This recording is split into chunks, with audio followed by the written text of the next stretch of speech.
Fox 29 News now. Hope you're having a great day and looking forward to the weekend. We are going to start you out. We're going to get you some local news reports in a little bit, but for the time being, we're going to take you straight to a campaign rally for Texas Senator Ted Cruz. This is you're looking live at a Ted Cruz to Victory, Get Out the Vote bus tour stop. This is occurring in Fort Worth, Texas. Heard the gentleman there giving a prayer just a moment ago, so it sounds like they're getting underway. Let's listen into what's happening there in Texas. One of many friends that I have in the State House that are standing for our Constitution, trying to push back against liberalism. Let me introduce you to a champion in the State House, Representative Bill Sedler. Hey, great to be here with you today. God bless you for being here. Let me tell you something, friends. First of all, I'd like to thank R.W. Gray and Britton Collins. What a great Pledge of Allegiance to the flag and the American flag and Texas flag. And Rafael Cruz, of course. My friends, let me tell you something. In Texas, there's a lot of sayings. In Texas, we draw lines in the sand. In Texas, we tell our enemies, come and take it. But you know, there's a newer one that come recently, and we want to tell Hollywood and New York liberals, don't mess with Texas.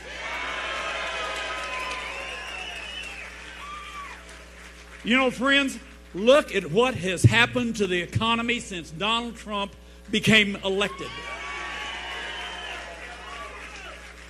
He started putting principles into place that Texas is known for some time. That is why Texas has been growing. We've been getting more jobs than all the other states put together many times. We want to continue that, right? And the fact of the matter is that we just got the economic numbers out just recently, where 250,000 new jobs were created, more than what they expected. Unemployment rate 3.7%, right? More jobs out there than people looking for them. Now, let me tell you something, friends. There's an old saying we have here in Texas. We want to dance with the ones that brung us. And what that means is, if you got a good thing, you stick with it. So, amen, brother. And so I want to tell you, we want to keep this thing going. I have a great friend of mine I want to introduce. This is a man from District 93. He was elected in 2012. That means he was sworn in 2013. And he's a member of the Freedom Caucus. You know, a lot of times people, they promise a lot of things. This guy delivers. Okay? In fact, he's known as Mr. Constitution in the House. And so it's my honor and pleasure to introduce the next speaker, and that is Matt Krause.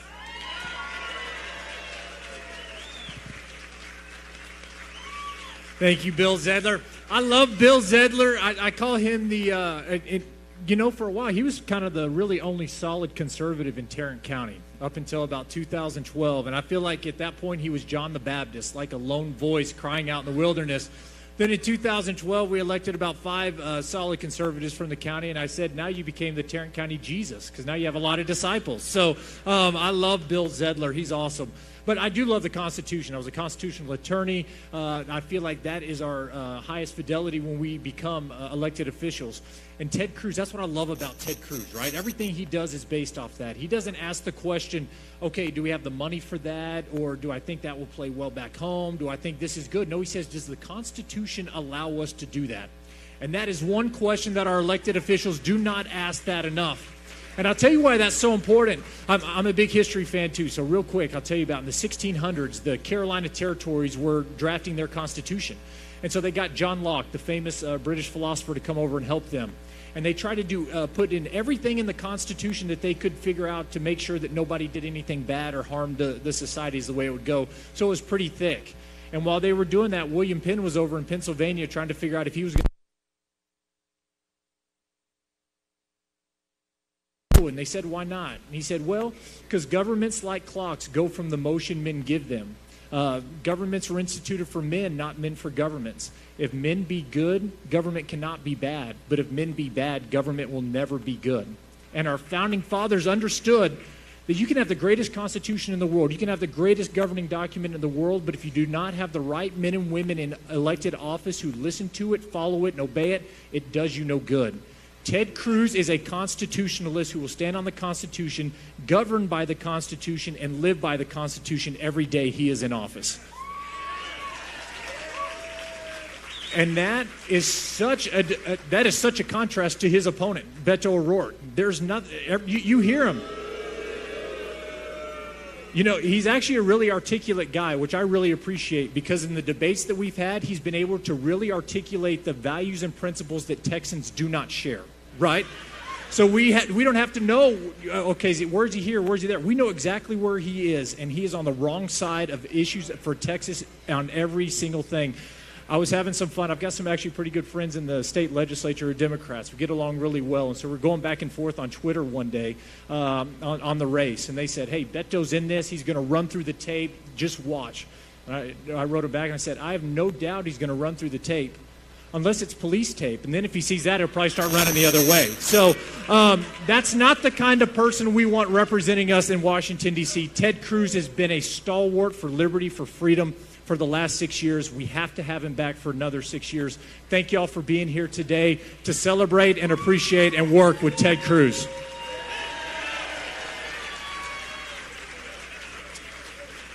And now it's my extreme pleasure to introduce one of the colleagues I came in with in 2012, a guy I call my press secretary. Craig Goldman knows what to say, how to say it, when to say it, who to say it to, and the best way to articulate it.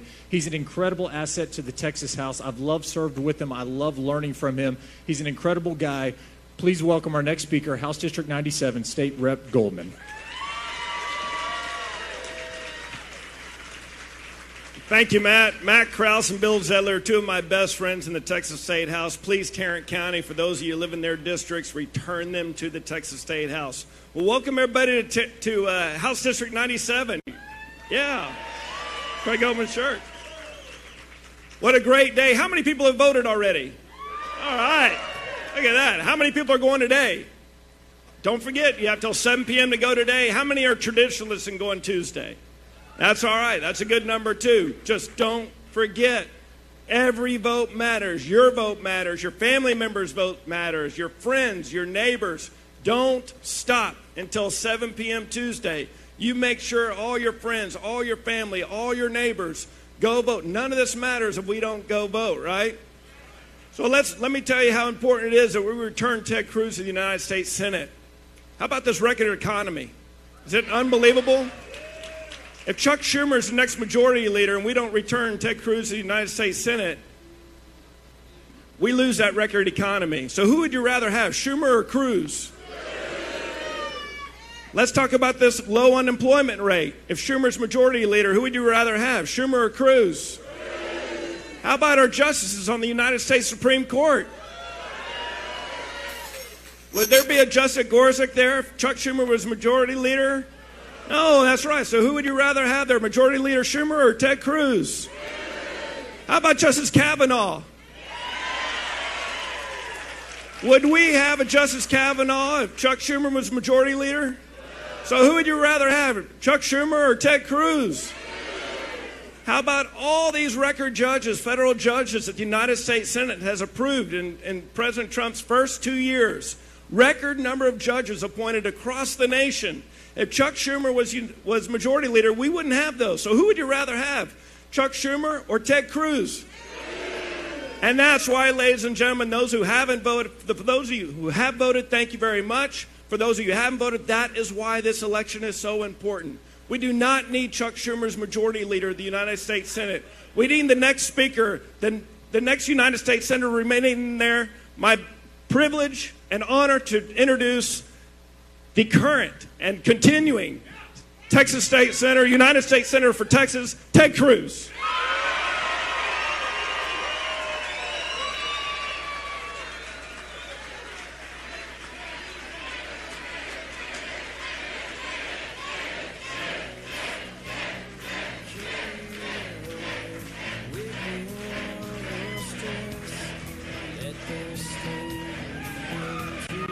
Lift up. Fill this room with the intoxicating smell of your perfume. I will touch your neck and kiss your shoulders and show you that this is not over now. Hold you close and put your lips to mine. Well, as long as there's hot water, baby, this is what we'll do tonight. God bless Texas. And God bless Tarrant County. The biggest, reddest county and the biggest, reddest state in the Union.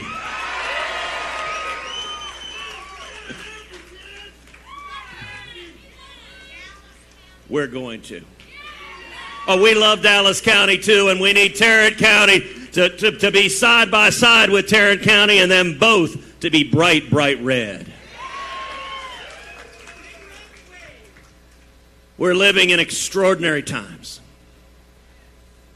We're accomplishing enormous victories for the people of Texas. And yet every one of those victories is in jeopardy. The economy's booming, people's lives are better, and yet there are forces that want to turn us around and turn everything back. This election is about what course America takes, what road we travel, what course Texas takes, and what road we travel. Always a good choice. And there is no race in the country with a starker divide between the candidates than the U.S. Senate race here in the state of Texas. 6 years ago, I promised the people of Texas, if you elected me, I would fight every day for lower taxes, less regulations, more jobs, to secure the border, to defend the Constitution, and to defend the Bill of Rights.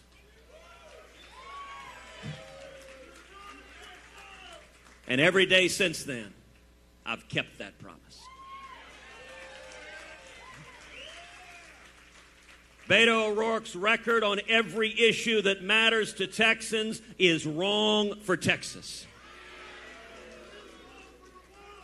So let's talk about the issues. Let's talk about substance. And we'll start with taxes. I've been proud to work hand in hand with the president, with my colleagues in Congress, and we passed the biggest tax cut in a generation.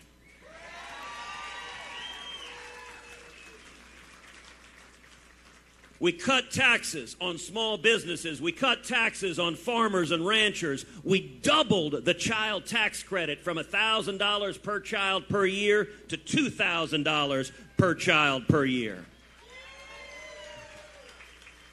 That's real money in the pockets of hardworking Texans. Or as Nancy Pelosi calls it, crumbs. So where's Beto O'Rourke on taxes? Well, he's against crumbs. He wants higher taxes. He voted against the tax cut. He voted against making your individual tax cut permanent. And he has been very candid. He wants to raise your taxes. He thinks he knows better how to spend your hard-earned money than you know. And you know, he's got a long record of voting for tax increases over and over and over again, not just in Congress.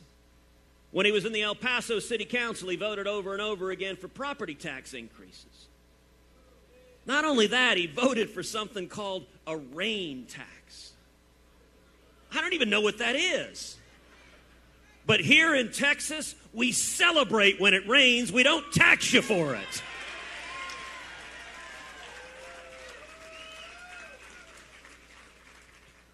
On regulations, I've been proud to work hand in hand with the president, with the administration, to repeal job-killing regulations that were hammering the state of Texas, hammering oil and gas, hammering farmers and ranchers and ag. And as a result of repealing job-killing regulations and cutting taxes, the Texas economy is booming.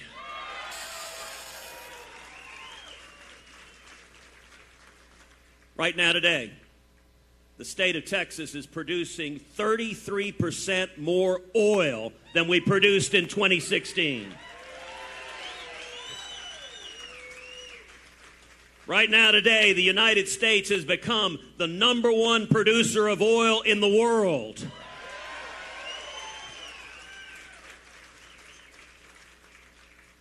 Nationally, the unemployment levels are at the lowest level in 49 years.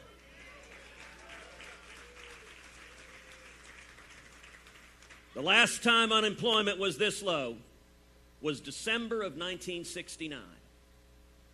I was born in December of 1970. That means I have never breathed a breath of air on planet Earth with unemployment as low as it is right now today.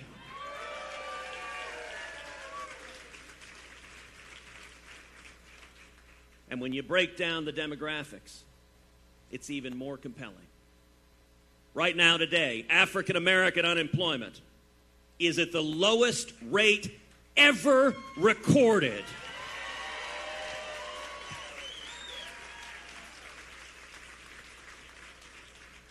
Right now, Hispanic unemployment is at the lowest rate ever recorded.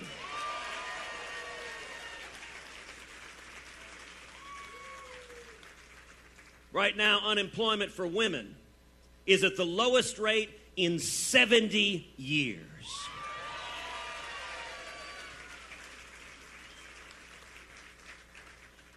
And young people, we got a lot of young people here today. Youth unemployment is at the lowest rate in 52 years.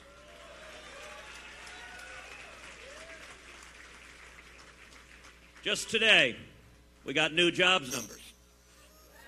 In the month of October, 250,000 additional new jobs were created. Here are the gains we saw in the healthcare industry, 36,000 additional new jobs just last month. In manufacturing, 32,000 additional new jobs just last month. In construction, 30,000 additional new jobs just last month. In transportation, 25,000 additional new jobs just last month. And in the year 2018, hourly wages are up 3.1%.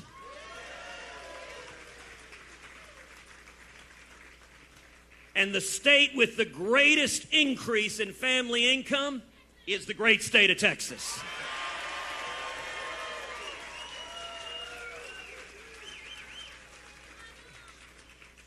At the end of the day, none of this is rocket science. When you cut taxes, when you simplify the tax code, when you repeal job-killing regulations, small businesses grow and prosper. They hire more people, and the state of Texas does great.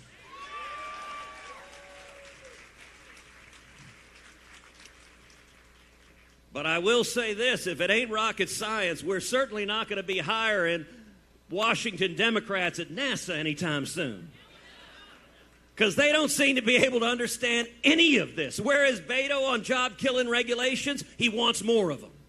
He wants to bring back the Obama-era regulations that hammered the state of Texas, that hammered oil and gas, that hammered farmers and ranchers.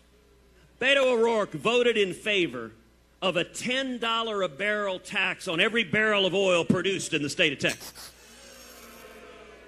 Now look, that is a great vote if you're raising money in San Francisco.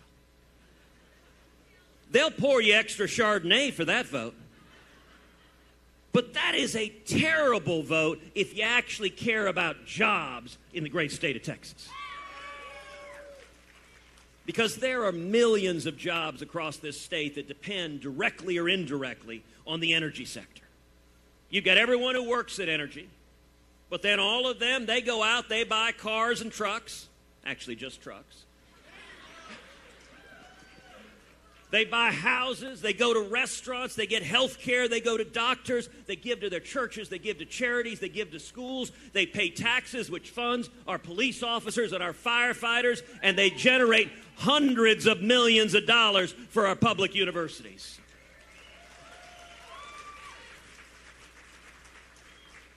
If you care about jobs in the state of Texas, you want the energy industry thriving. And yet Beto O'Rourke has voted over and over and over again, not just a $10 barrel tax on oil. He's voted repeatedly on carbon taxes, which would hammer the energy industry.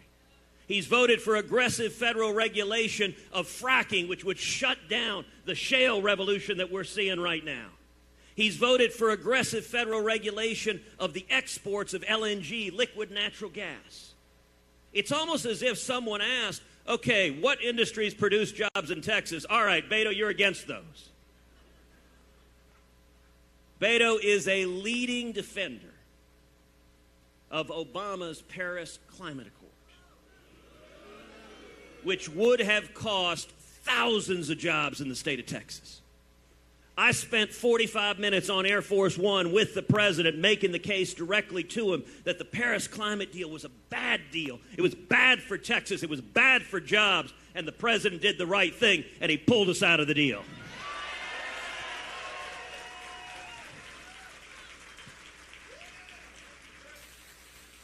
And I got to say, when you contrast those records, if you work in oil and gas, or if you care about jobs in Texas, you'd have to be out of your mind to vote for a candidate with a record like that. When we've got historic economic growth, when we're seeing record low African American and Hispanic unemployment, who in their right mind would want to mess that up and say, let's go back to the Obama stagnation? That's not good for Texas. How about health care? Healthcare, I have been proud to have led the fight every day in the Senate to repeal the train wreck, the disaster that is Obamacare.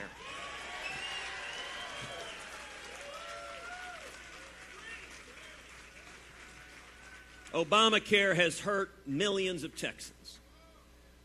It was sold to the people of Texas based on a lie. If you like your health insurance plan, you can keep your health insurance plan. Obama said that 28 times. PolitiFact, which leans hard to the left, rated that 2013's lie of the year.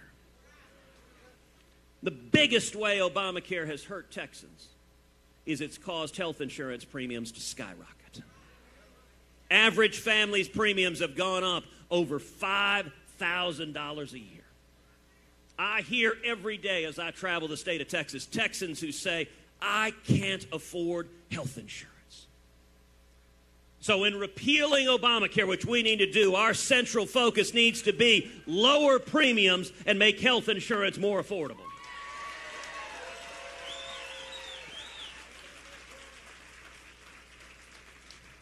Now up here in the DFW area, Beto O'Rourke's got a super PAC that's spending over $1 million running attack ads on health care. Now, set aside for the minute, I seem to recall some guy named Beto saying he didn't believe in super PACs. But never mind the words that come out of his mouth. So back to the super PAC supporting him that's spending over $1 million in DFW. And their attack is simple. They say, Republicans, usually with a deep, ominous voice, Republicans. Cue the Jaws music. Donna, donna, donna, donna, donna, donna. Republicans are going to take away protections for pre-existing conditions. Now, I don't have a dictionary with me, but help me on something. When someone says something that they know as a fact to be false, what do you call that? So you mean... That's another good one. Those are both pretty good. So you mean when Beto O'Rourke knows that last year when we were debating Obamacare repeal and I introduced legislation, the Consumer Freedom Act, Consumer Freedom Act said if a health insurance company provides a plan, provides coverage in a jurisdiction that meets the Title I mandates, that includes pre-existing conditions, that includes everything else, they can also offer any other plans that consumers desire. Now, HHS, the Health and Human Services Agency, they had their experts, their actuaries, score the Consumer Freedom Amendment that I introduced. They found that the Consumer Freedom Amendment would increase health insurance coverage by over 2 million people. 2 million additional people would get health care as a result of that.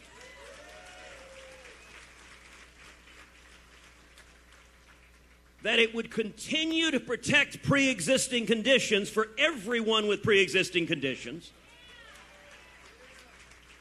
And that it would lower average premiums by over $5,000 a year.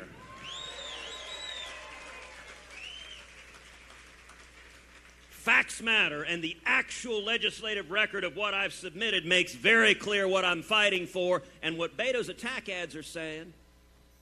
Just like when Obama 28 times looked in the TV camera and said, if you like your plan, you can keep your plan. Obama knew that wasn't true, and Beto knows this isn't true. Where is Beto on health care? Well, he's voted 67 times to keep Obamacare. He's turned a blind eye. He won't listen to the suffering, to the pain that Obamacare is causing the people of Texas. He's not willing to give any relief at all. In fact, he wants to make it worse. You know, sometimes Democrats remind me of, I don't know if y'all remember the old Saturday Night Live skit with Christopher Walken, where the solution was more cowbell. So Obamacare is a partial takeover of health care. It doesn't work, and it causes everyone to suffer. And liberal Democrats like Beto, they say, more cowbell, more cowbell. The solution is take it over even more. His solution is full-on socialized medicine, putting the federal government in charge of your health care and your doctor. Now, that would result, yes, in rationing, in waiting lines, in scarcity. You know, in the United Kingdom, the average waiting time for a hip replacement is about 90 days. In Canada, the average waiting time for a hip replacement is about 200 days. Every year, about 50,000 people come down from Canada to get health care here because the supposedly free health care up there, they won't let them get it. No more cowbell. There you go. And his solution also is to put everyone on Medicare. Medicare for all is their poll-tested solution. Now, let's see. Medicare is something that seniors, you spend your life paying into. 20, 30, 40 years, you earn Medicare by paying into it to earn it. What Beto's proposing doing is taking 200 million people, many of whom have never paid into Medicare, including illegal aliens, and putting them all on Medicare for free. It ain't complicated what would happen there. It would bankrupt Medicare. Medicare as we know it would go away under Beto O'Rourke's plan, and instead it would become Medicaid for all. It would become a welfare program that doesn't provide you the health care you need. We ain't going to let that happen. How about the Supreme Court?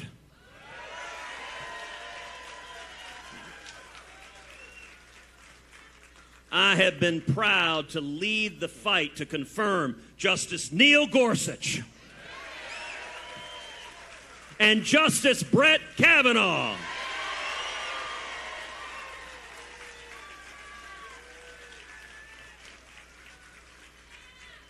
For every one of us who cares about the Constitution and the Bill of Rights, who cares about free speech and religious liberty, who cares about the Second Amendment, the right to keep and bear arms,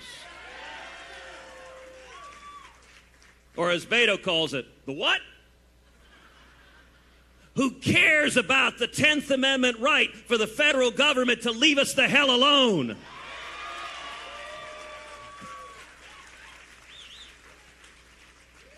It is the courts that are at the crossroads between either upholding or tearing down those rights.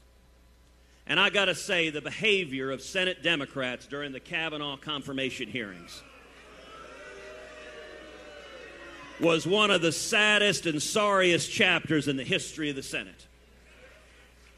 It became obvious Senate Democrats, they weren't interested in fairness. They weren't interested in truth or trying to find out what happened. They weren't interested in due process. Instead, they were willing to go into the gutter and traffic in any and every uncorroborated allegation in order to smear Judge Kavanaugh and his family. And I think millions of Americans turned on their television sets, saw what was happening, and said that conduct has no business happening in the United States Senate.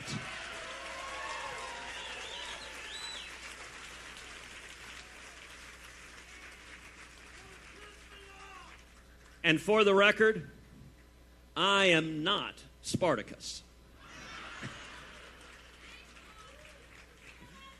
But you know, if Beto O'Rourke had been in the Senate, he'd have happily put on the toga and joined the Spartacus circus. How about Israel?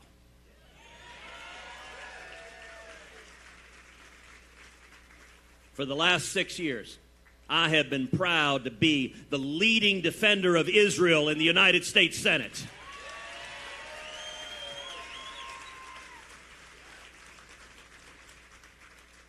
And today, our embassy in Israel is in Jerusalem, the once and eternal capital of Israel.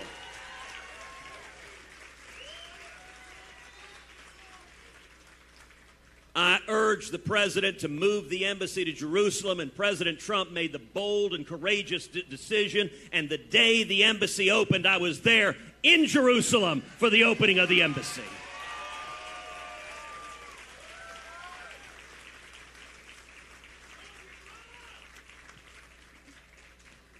So where's Beto on Israel?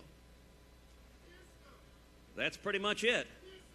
He has got the most anti-Israel record of any Democratic Senate nominee in the country. So let's talk specifics. In 2014, when Hamas was raining rockets down on Israel, Beto O'Rourke became one of eight members of the House of Representatives to vote against funding Israel's Iron Dome missile defense system.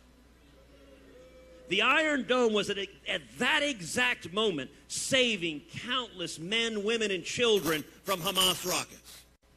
Virtually every Republican voted yes. Virtually every Democrat voted yes. Nancy Pelosi voted yes. Maxine Waters voted yes. Beto O'Rourke voted no. That's how extreme he was, standing up and saying he would not stand with Israel.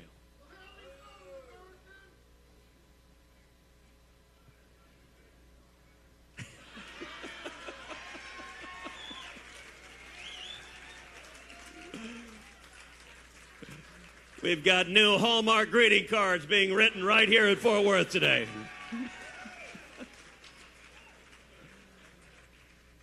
And then there's immigration. There is no race in the country with a starker divide on immigration than the United States Senate race here in the state of Texas.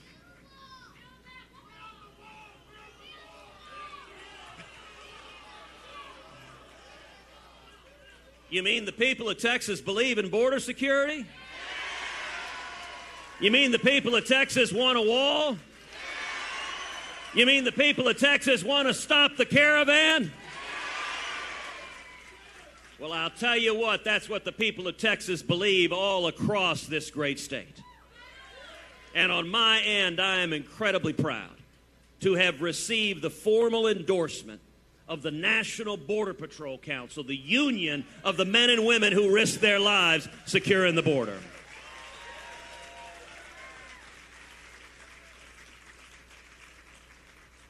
Where's Beto O'Rourke on immigration?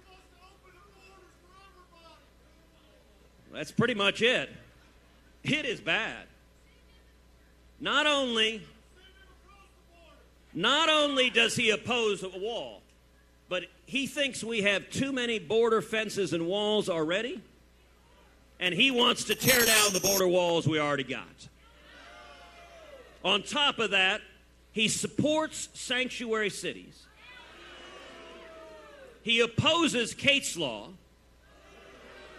I'm the author of Kate's Law in the United States Senate.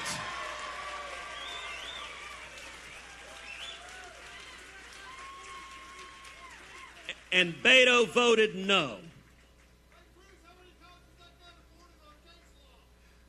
Over and over and over again, far too many times. Look, Kate's Law is the kind of common sense legislation the overwhelming majority of Texans support. It says violent criminals who are deported over and over and over again should face a mandatory minimum prison sentence. If Kate's Law had been on the books, Kate Steinle would still be alive because that criminal who murdered her would have been in federal prison instead of on that pier taking her life.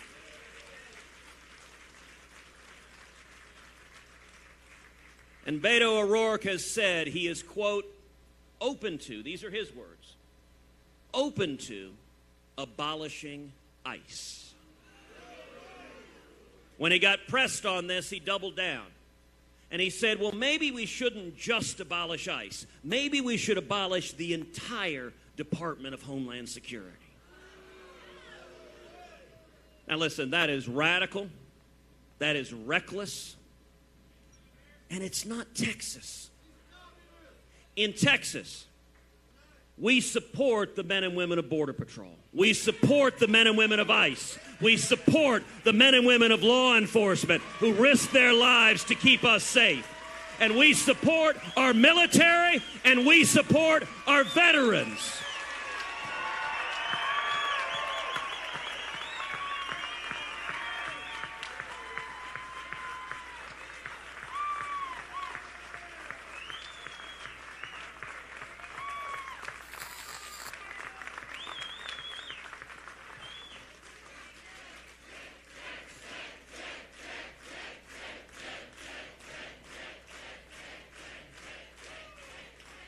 That's who we are as Texans.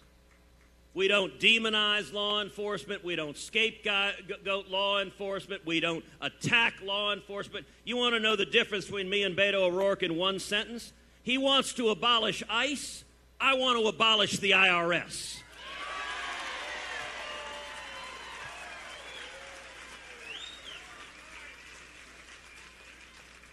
And it's important to be clear because sometimes our friends with the TV cameras miss this in the back.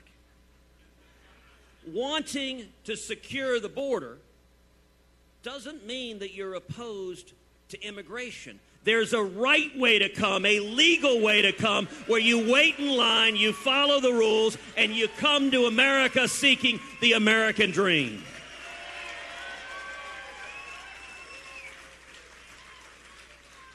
In 1957, when my dad fled Cuba, he came here with nothing. He was 18. He had $100 in his underwear. He washed dishes making 50 cents an hour. But he worked full-time and he paid his way through school. He came here legally, full of hopes and dreams, and that is Texas. That's who we are.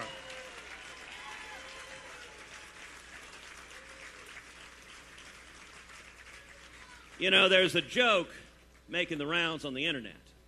It's about this so-called caravan marching north through Mexico.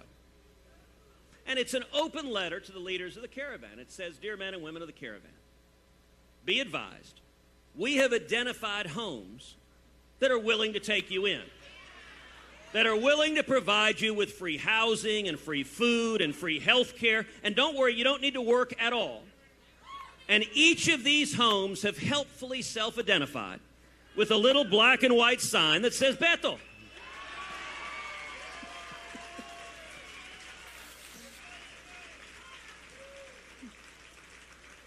And when you see one of those signs, just walk right up to the door and walk right in. They don't believe in walls, so just walk right in and make yourself at home.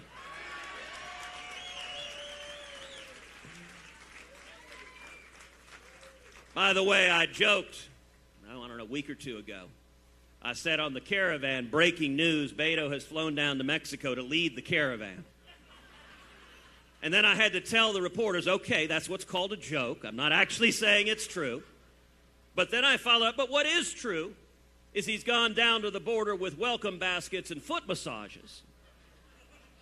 Now, that also I had to say was a joke, or at least I thought it was a joke, until a video broke this morning of his campaign staffers taking campaign money and apparently using it to give it to people coming here illegally.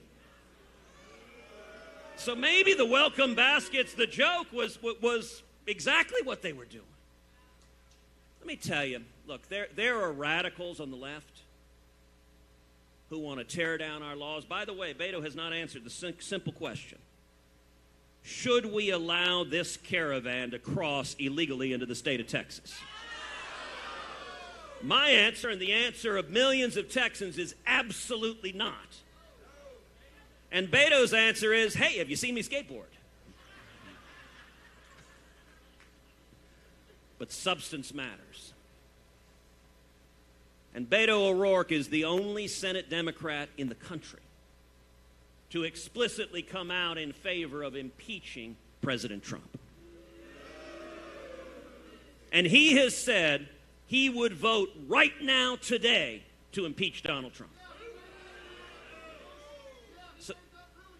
So that underscores the stakes of this election.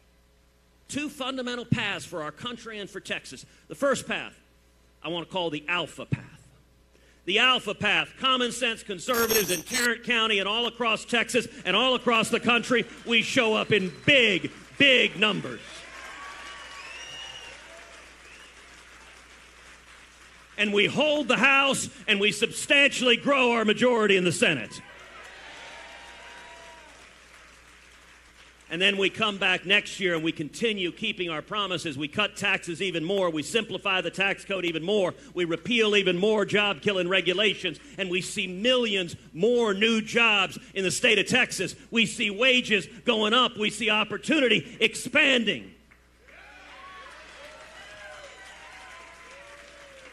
And we build the wall.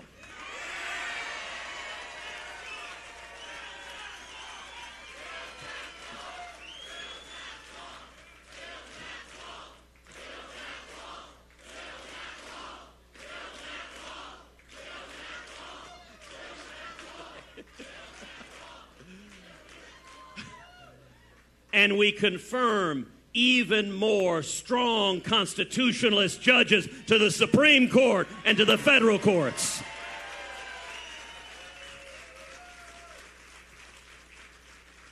That's the Alpha path. There's a second path that I'm going to call the Beto path. That was a Greek joke there.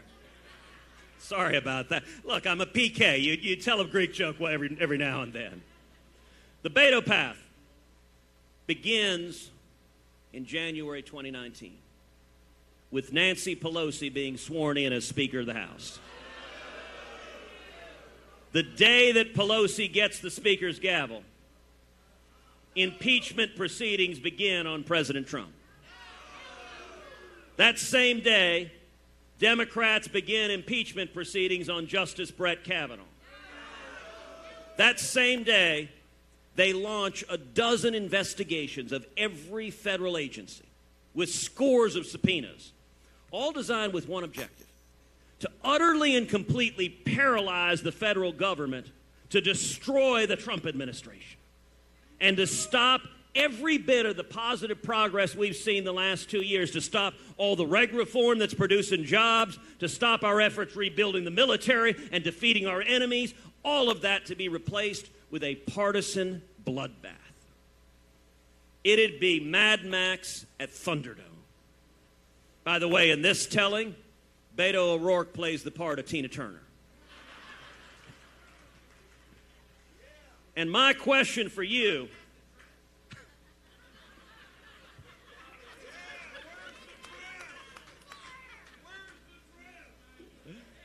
now, I didn't say that. That underscores the stakes of this election. And my question to you is, seeing the federal government utterly paralyzed for 2 years in a partisan circus, stopping all the positive progress we're making, is that good for the people of Texas? Then we've got a job to do. Because we know the hard left, they're angry. They're energized. They're filled with rage and hatred for President Trump. And it's resulting in two things. Number one, tens of millions of dollars flooding into the state of Texas. Beto O'Rourke, despite the fact that he's running hard left, he's running like Bernie Sanders or Elizabeth Warren. He's the #1 Democratic fundraiser in the country. And he's raised over $70 million as Hollywood liberals and liberals all over the country are doing everything they can to try to turn Texas blue.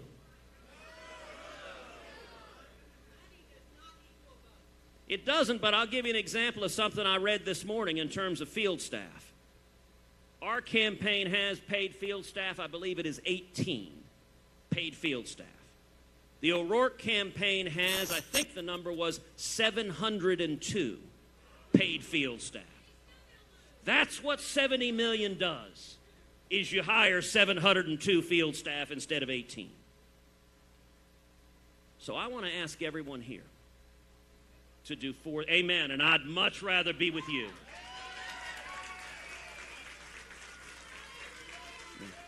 I want to ask everyone here to do four things.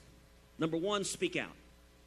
Use your voice. Speak out for why low taxes, low regulations, and lots of jobs, why that matters to you. For why it matters to secure the border and stop sanctuary cities. Why it matters to defend the Constitution and Bill of Rights. Young people, use your voices. Speak out on social media for why freedom matters to you. What young person in your right mind would possibly want your life governed by a bunch of unelected bureaucrats in Washington? You should be the one deciding about your future, your hopes, your dreams, you making the decision, and not Washington, D.C.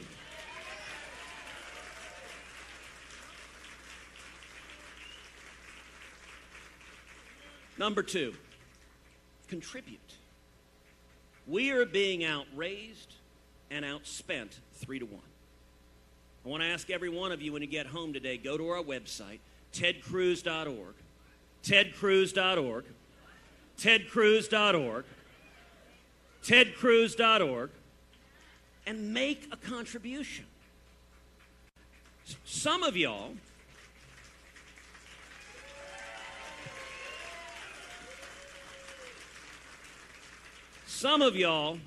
have brought your checkbooks.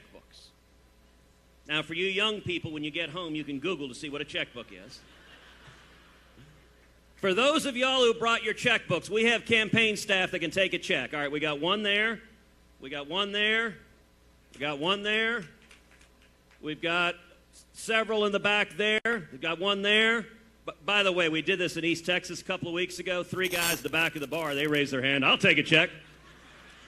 So don't give a check to just some random guy that, wants to get a new paint job on his truck. But I guarantee you, every penny that you contribute to our campaign will go directly to informing and mobilizing and turning out common sense conservatives all across Texas.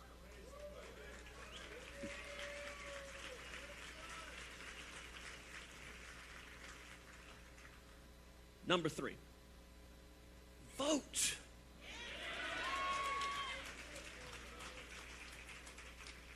Early voting is still going on. How many of y'all have already early voted? That is phenomenal. Let me ask, every hand that didn't go up, today is the last day of early voting. I'm going to ask you, when you leave this rally, just go get in your car and drive to the polls and get it done today. Don't put it off. Just go vote today, the last day of early voting.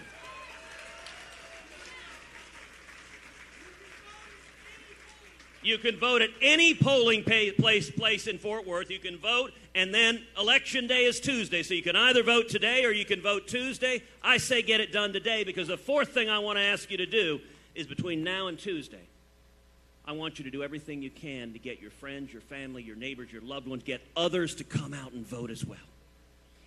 Look, this election is going to be decided not by people who are living and dying on politics, not by people who are listening to talk radio and watching Fox News and are up, know every battle of it. This race is going to be decided by the regular Texan. You know, the man or woman that goes to work every day, the economy's booming, things are going well, they go to church, they raise their kids. They're feeling really good about things. They're voters who historically show up in a presidential race and typically stay home in a midterm election. This election will be decided on if those voters turn out, because the hard left is so energized, they're all going to turn out. Which means we need Texans across this state, common sense conservatives, to show up and vote our values.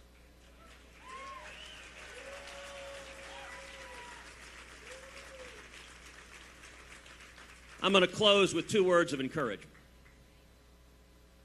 Those are 2 great words of encouragement. Number 1, this is now the 43rd town hall or rally we've done in the last 6 weeks. At just about every one of them, people come up to me at the end and they say, Ted, I'm a Democrat. I've been a Democrat my whole life, and I'm with you.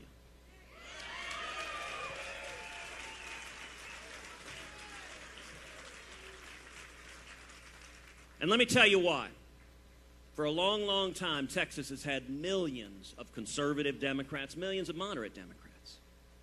They're now looking at the National Democratic Party that is getting so radical, that is getting so extreme, that it's going bat crap crazy. Actually, the doctors here will confirm that's a technical medical diagnosis. It's in the medical dictionary under B. But when Texas conservative Democrats, when they see national Democrats like Beto O'Rourke calling for impeaching the president, or when they see national Democrats like Beto O'Rourke talking about abolishing ICE, for millions of Texas conservative and moderate Democrats, they're saying, there's no longer a home for me in that party. Walk away. Amen. So I want to take a minute here to speak to every conservative Democrat here and at home, to speak to every moderate Democrat, to speak to every independent, and to speak to every libertarian. Come join us. We welcome you with open arms.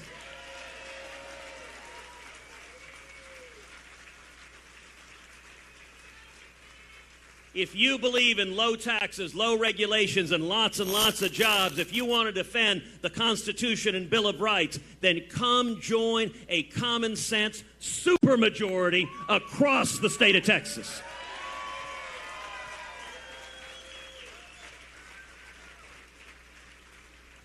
And number 2, we are going to win this race.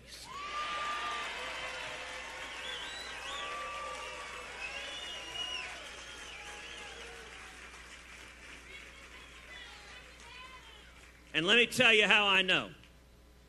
Because this is Texas. And it is in our DNA, when liberty is threatened, to rise to defend it. The men and women here and all of our friends and colleagues are going to come out and vote, and are going to vote straight ticket Republican to win up and down the ballot, to win legislative races, congressional races, local races, judicial races. Nearly 2 centuries ago, when the citizens of Gonzales received a demand from General Santa Anna, hand over your guns and hand over the cannon that guards your city. The Texians responded with a battle cry that echoes throughout the ages. Come and take it!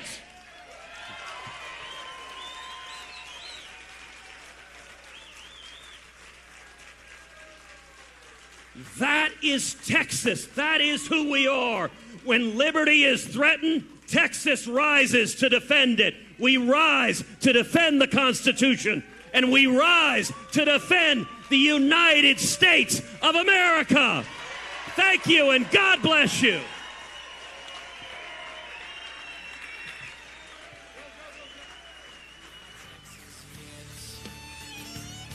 If you haven't floated down the old Frio, heard red dirt music on your radio, Eden Cooper's down in Lano, you ain't met my Texas yet. You haven't been to the Houston Rodeo, sang carry on at a Pat Green show. If you ain't seen an Abilene sunset, then you ain't met my Texas yet.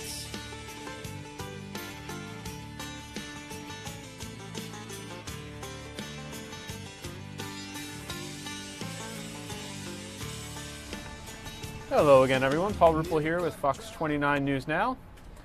Want to get you some, we're going to take you to some stories locally and some coverage of the midterm elections.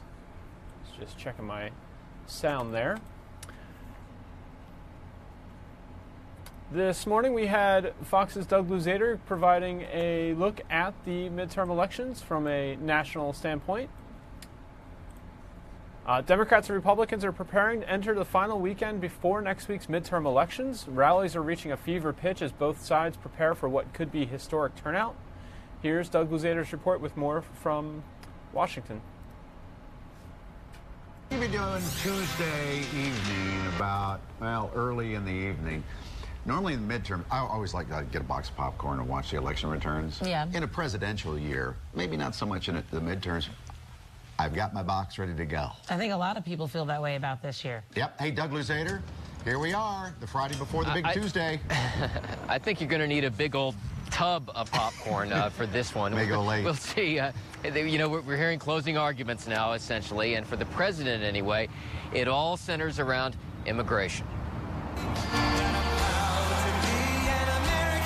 On stage in Missouri, President Trump's MAGA tour last night with another get out the vote effort and another push to crack down on those migrant caravans making their way to the U.S. border.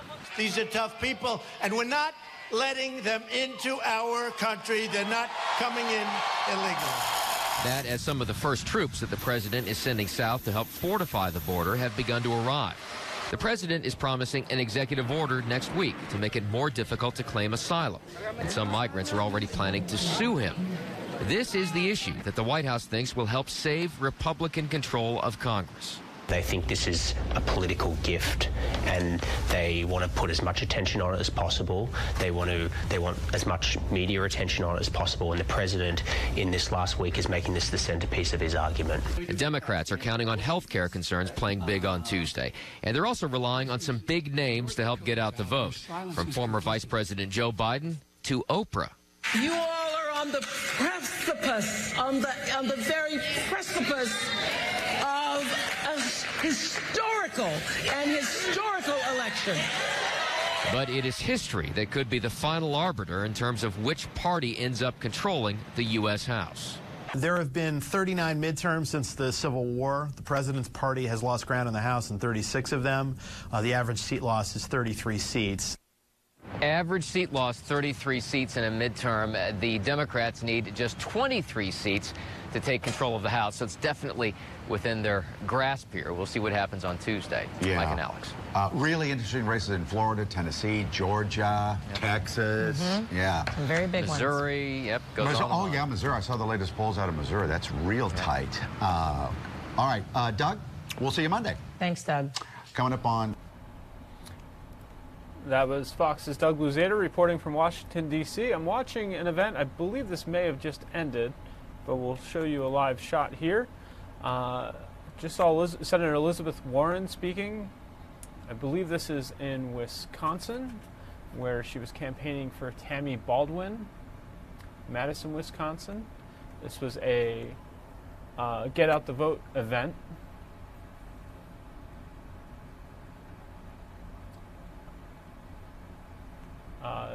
Also might have been campaigning for Betty Sutton and Rod Cordray. So Get Out the Vote events being held across the country. You saw Senator Ted Cruz in Texas talking about it's the last day for early voting there in Texas. He, of course, is locked in a tight and very competitive battle with Representative Beto O'Rourke. We also have for you we had Chris Wallace from Fox News on today, from Fox News Sunday. I want to get you to his remarks. Let me pull that up for you. I think I'm going to have to skip ahead a little bit to 32. Are we going to try something here? Just 3 days. That's not the right segment. Let me get you to the right one. And let me see about fast forwarding that for you.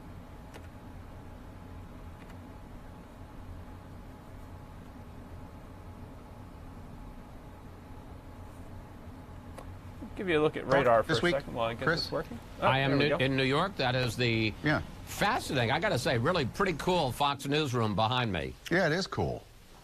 Maybe you should move to New York. Get out of that Washington, D.C. area. I would sooner slit my throat, but go ahead. Oh, my God. All right, Tuesday. I don't know that I've ever looked forward to a midterm watching the coverage on Tuesday night for a midterm in a long time.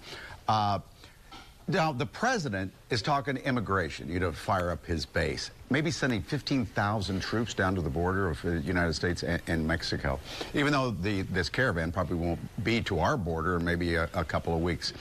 And it seems to be having, this tough stance, seems to be having an effect on the polls in different states. I think it is a double-edged sword, Mike. Mm-hmm. I think that in the Senate races, remember, there are 10 Democrats who won and are defending seats in states that Trump also won in 2016. So there are a lot of red states, North Dakota, West Virginia, Montana. I think the president really thinks that talking tough on immigration and raising that as an issue is very effective to his base. I am not sure it's so effective in House races. You got a lot of suburban districts. There are 25 districts that Republicans are defending that Hillary Clinton won in 2016. And you could get a backlash. There's the flip side of people thinking, well, this is tough and defending our borders is people thinking it's fear-mongering. There might be a reaction against that. So I think this is a strategy that probably will be very effective in terms of holding the Senate, maybe more questionable in terms of its effect on holding the House. On Sunday, we're going to be talking to the chairs of the two-party committees in terms of the Senate. The Democrats trying to flip at least 2 seats and take the Senate. Republicans trying to hold on to their 51-49 majority and maybe add some seats. So we'll be talking to them on Sunday. All right. We'll be watching Sunday. Where are you going to be Tuesday? Why are you in New York? Is that for Tuesday? It's a little personal, but yes, we're doing the show here Sunday, and then we're going to be at our fancy dancy. And if you think this newsroom behind me is cool, wait till you see our election headquarters. You know how Fox does things. It's going to be, we got bells and whistles, but I got to say, I think there's also going to be some really smart coverage. We're really good at calling these races early.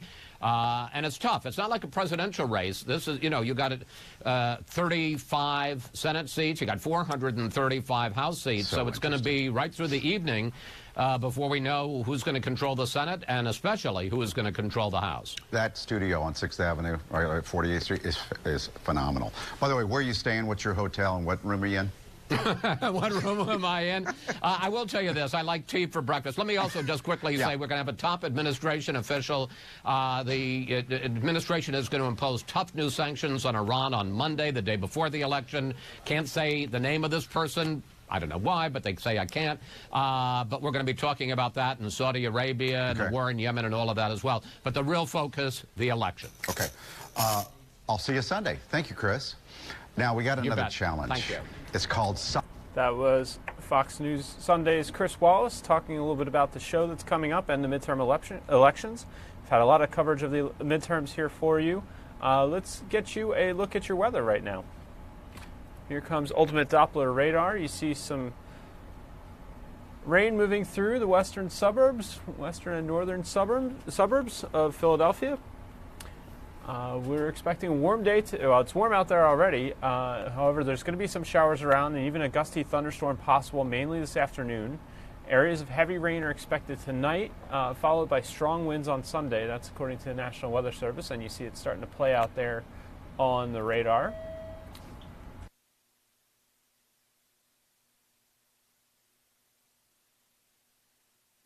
Let's get you a little closer look at radar. Here that comes.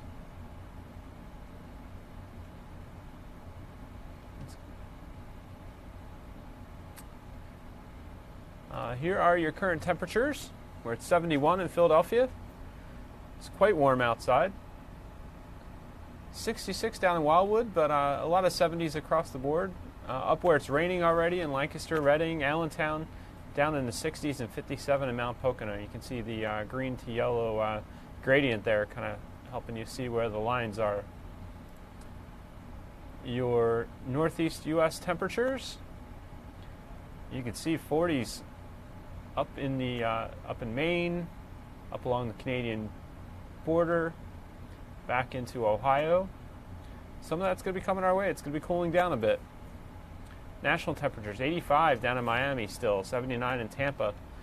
We're not too far behind them. 71 in Philadelphia, as you can see. 69 in Raleigh. The East Coast, quite warm, but 50s and 40s across much of the heartland there. 62 in Dallas and Houston. West Coast 61, San Francisco 58 in Portland. Here are your wind speeds at the moment. 13 miles per hour in Philadelphia. 16 down in Wildwood, 18 in Dover. And we're getting some gusts up into the 20s. 29 in Atlantic City, wind gust in the last hour. 23 in Wildwood, 24 in Dover, 16 in Millville. Here are your visibilities. Fairly clear across the area. And your Weather Authority, Fox 29 Weather Authority, 7-day forecast. You can see rainy and windy today. We've already exceeded that high of 70. We're up to 71 right now. Saturday is going to 7 on our weather by the numbers. Saturday looks like another 7. PM sun, blustery, 56 degrees for a high, 52 overnight still. Sunday, 57, sunny and cool, 40 for an overnight low. See a decent drop there. Monday, rain is around, 59 degrees, 44 overnight. Tuesday, clouds and showers, 67. Another shower chance on Wednesday at 65. Thursday, sunny and cooler at 55 degrees. So a little bit above normal temperatures for several of these days. We'll start to cool off a little bit at times, back down into the 50s for highs, but no 30s overnight. We had some frost warnings, frost advisories in recent weeks. We're staying out of the 30s right now overnight, at least in the city. All right, some of the local reports I promised you. Developing this morning, a possible homicide in northeast Philadelphia. A 31-year-old man was found stabbed to death in his basement apartment. Police say the man was found around 5:30 last night. He was stabbed multiple times in the chest, torso, and both arms. Police say his death was originally thought to be a suicide, but they now consider it suspicious. Our Steve Keeley filed this report from the scene with more.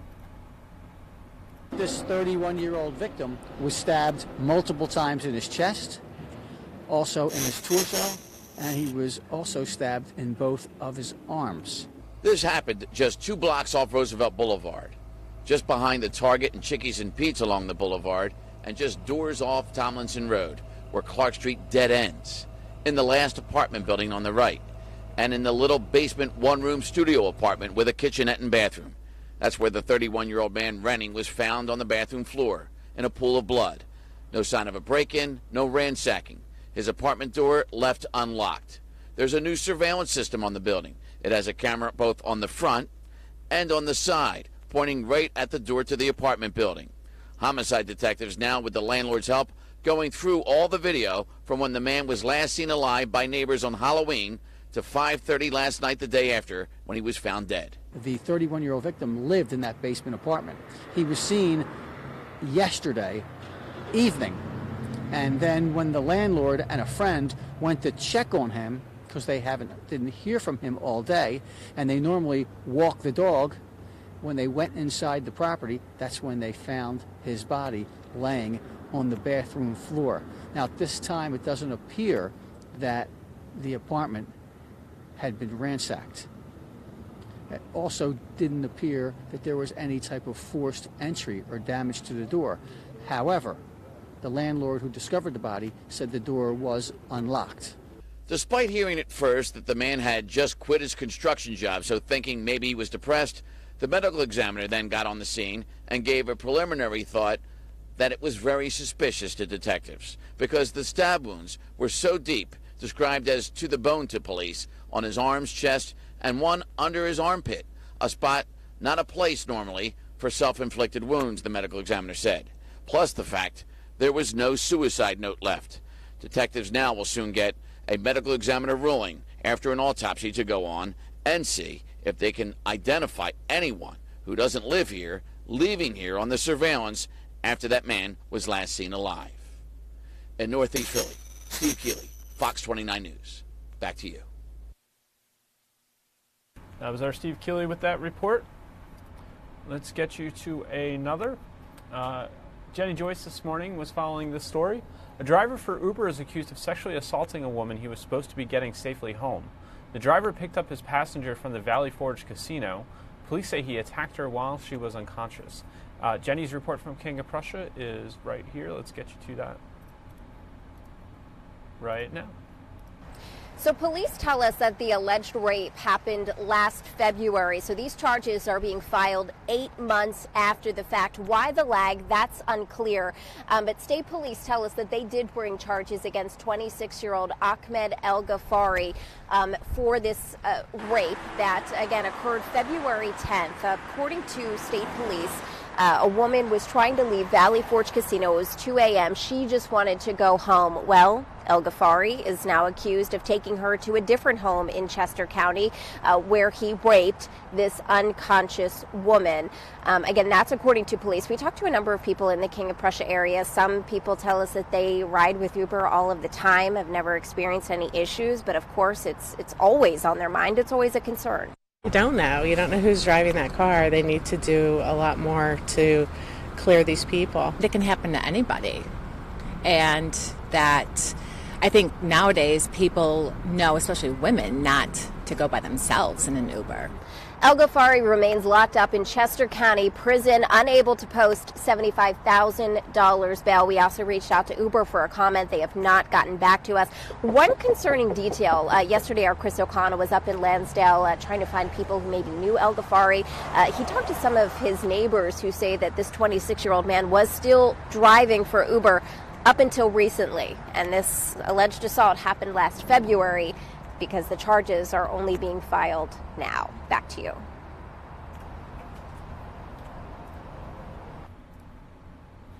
That was Jenny Joyce with that report about scary report about a driver for Uber who is accused of committing a rape.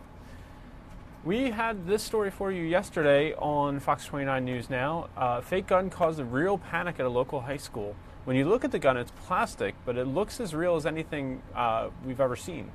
The building put on lockdown as worried parents found out about the situation online. Here you'll see the shocking similarities between this pellet gun and the real thing. Upper Darby Police Superintendent Michael Chitwood joined us and to talk about this story, and here it is. All right, we're going to try something here. Just 3 days after that deadly shooting inside of a North Carolina high school. Didn't get much coverage because of what happened in Pittsburgh on Saturday. A 16-year-old Upper Darby High School student is charged with bringing a weapon to school. We had this live on the air yesterday. And aides saw what they thought was a real gun, and it was later identified, though, as a pellet gun. And it fell out of a student's backpack and onto the floor yesterday morning. School officials, they were notified, and the school immediately went on lockdown. The rooms were in lockdown. It was quiet. There weren't people in the hallway, and our police addressed it perfectly here on campus. I think even the way that our police entered the classroom and how they communicated with the kids and the teacher when they were going after the student that was the suspect was perfect. And I think that's an important message that we want to send here. There's definitely going to be concern and criticism. There's 3,700 students. We have to go room by room. We just can't all of a sudden get on a PA speaker and say, hey, you're out, it's okay. We have a protocol where we have to release with our police, room by room with the police, to make sure that they know that we're taking this seriously. The thing that looked like a real gun actually turned out to be a pellet gun. So on the anchor desk in front of us here, there's a real gun and there's a pellet gun right there. I mean, you can probably kind of tell the difference under the lights like this. Can you imagine at night? Can you imagine if somebody just has it in their hand?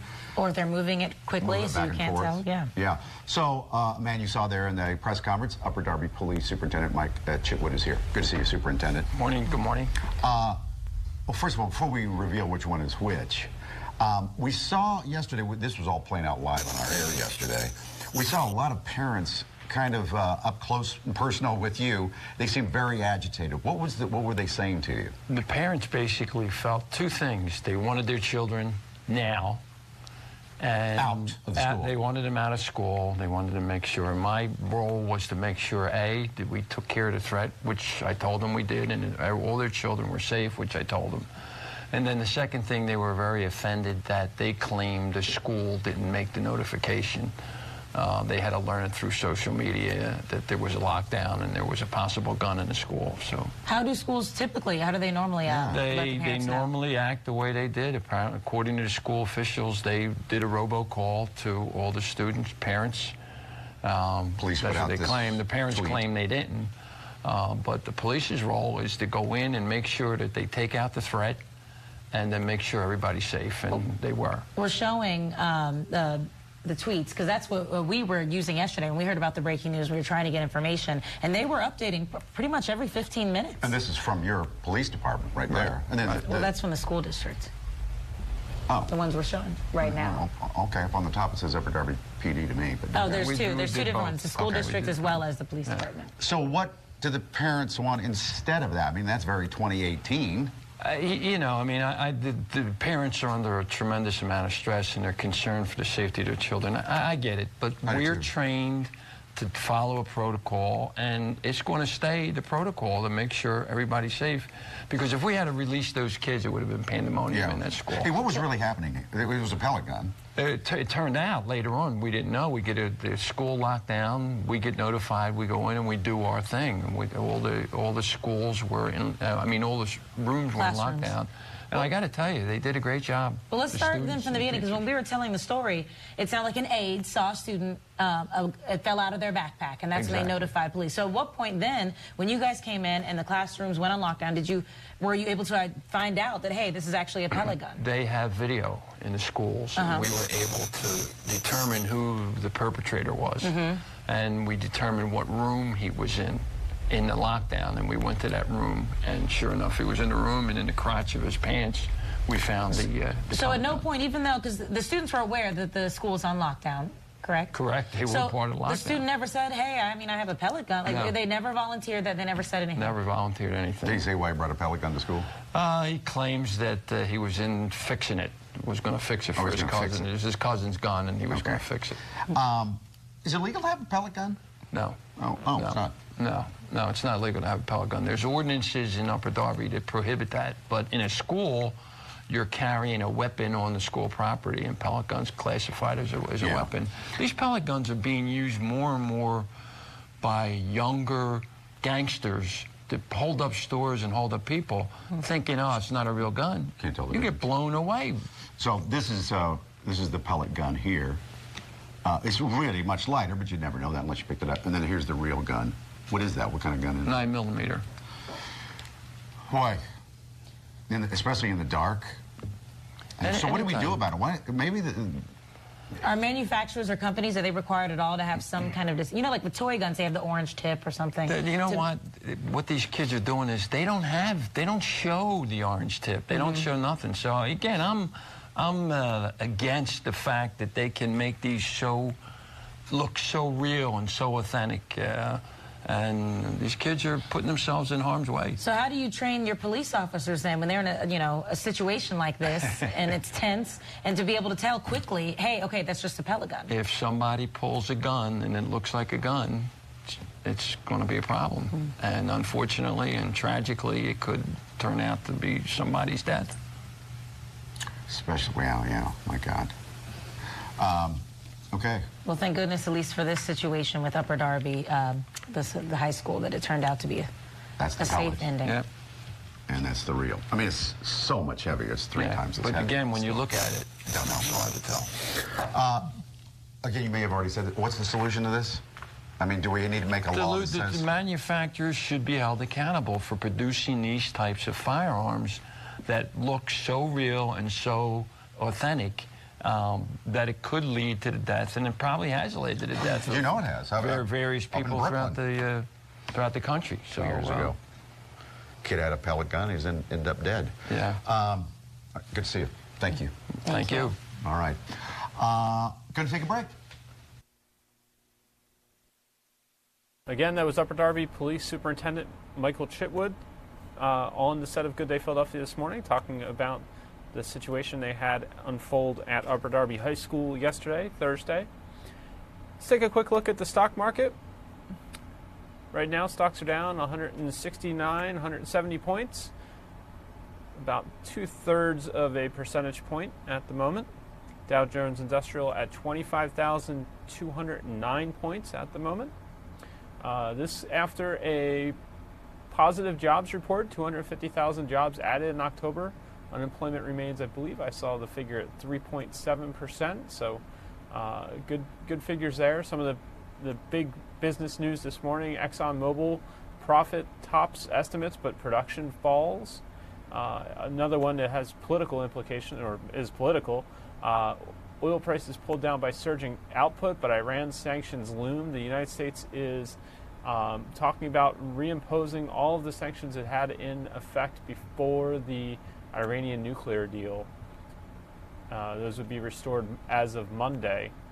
Heard, I believe it was one of the reports we had earlier, they talked a little bit about this. But right now, it looks like the stock market hitting session lows, 190 points down, 3/4 of a percentage point. But it was up earlier this morning, down a little bit now. We'll keep watching it.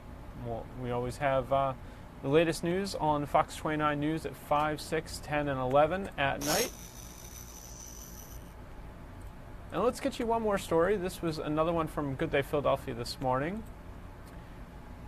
The PTA PTA at a school in New Jersey challenged kids to collect 444 pairs of socks.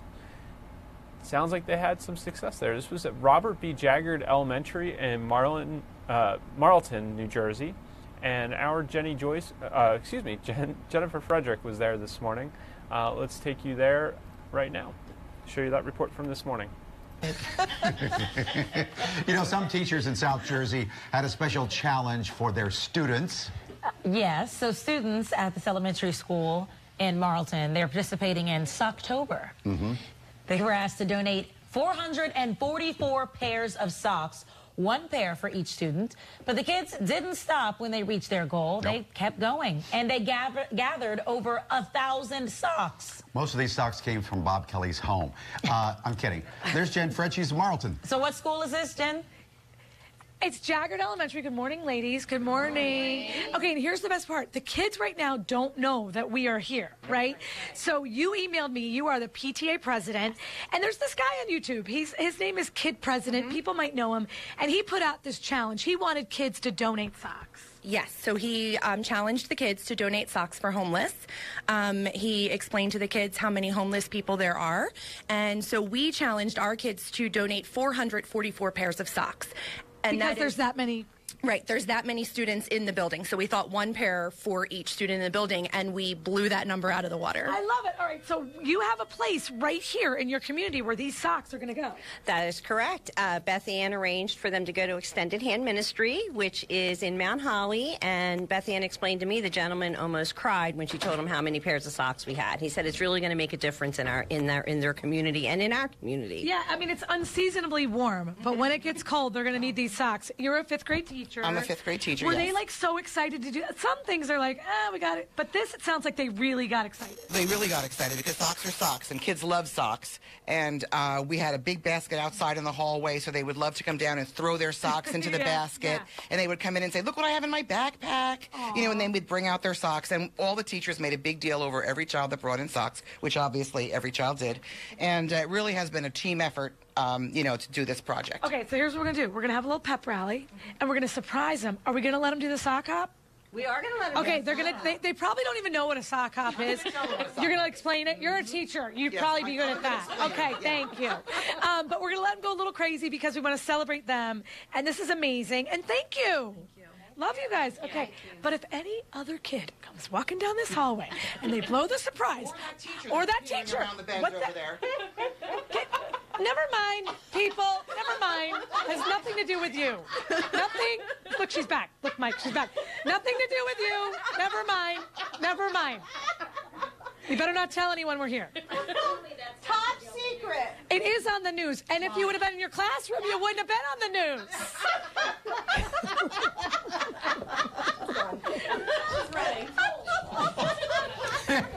I need to be principal around here. I would get this place running a little bit better.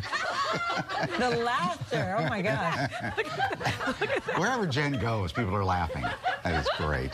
It's great stuff. I love it. All right, some Eagles players are trading. Again, that was our Jennifer Frederick there at the school in Marlton, New Jersey, at Robert B. Jaggard Elementary, where the PTA challenged kids to collect 444 pairs of socks, and sounds like they did exceed that amount by quite a bit. Let's get you one more look at weather before we go. This is Ultimate Doppler Live. See some storms, some rain moving in, a little bit of yellow in there, starting to pick up in intensity a little bit. We're going to have some rain this afternoon, some showers in the area. Let's get you a look outside at our Fox 29 studios, outside our studios in Old City, Philadelphia. As we mentioned earlier, 71 degrees right now, dew point 63, so a little bit humid out there. Winds out of the southwest at 12 miles per hour, driving those warmer temperatures into the area. So we will have some showers around. Hope you stay dry and get outside, enjoy the warm weather while it is dry, and have a great weekend. Happy Friday. Thank you for watching and have a great weekend.